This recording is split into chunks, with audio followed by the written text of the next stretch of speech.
আসসালামু আলাইকুম প্রিয় বন্ধুরা, বৃদ্ধাশ্রম থেকে বলছি।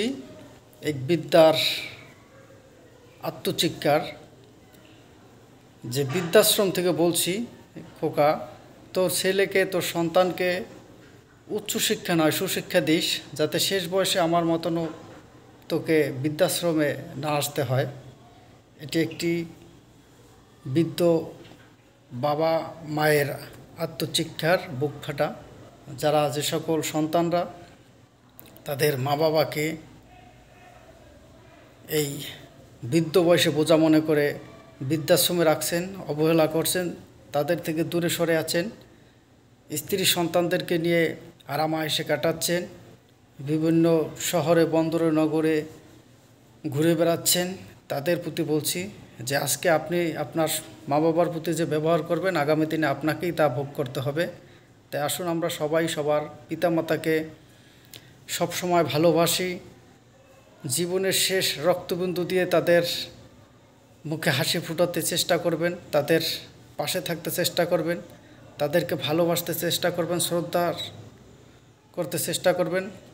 কখনও যেন আপনার ব্যবহারে, আপনার কথায়, আপনার কোনো কার্যক্রমে মা বাবা কষ্ট না পায়, সেদিকে সবসময় সজাগ দৃষ্টি রাখবেন, নজর রাখবেন এবং সবসময় মা বাবার দোয়া নিয়ে তাদের মুখে, তাদের আপনার জীবনে পথ চলতে চেষ্টা করবেন, সবসময় তাদের মুখে হাসি ফোটাতে চেষ্টা করবেন।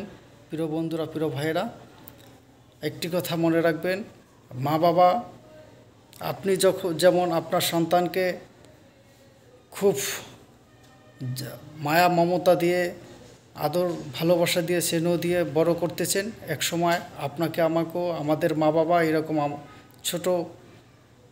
ছোট থেকে বড় করেছে। তাই অবশ্যই তাদের ঋণ কখনো শোধ করার মতো নয়। আমরা যেন কখনোই কোনো কার্যক্রমে, কোনো আচার আচরণে, কোনো বিষয় নিয়ে মা বাবার মনে কষ্ট না দিই, সবসময় তাদের সাথে ভালো ব্যবহার করি, শ্রদ্ধা করি, সম্মান করি এবং তাদের মুখে হাসি ফোটাতে চেষ্টা করি। এদিকে সবসময় সবার সজাগ দৃষ্টি রাখতে হবে।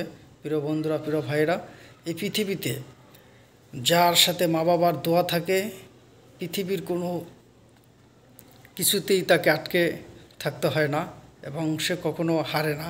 সে সবসময় সকল যুদ্ধে জয়ী হতে পারে, সকল জীবন সংগ্রামের পথে সে সফল হতে পারে।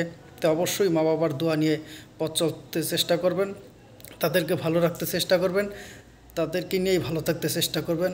আল্লাহ হাফেজ।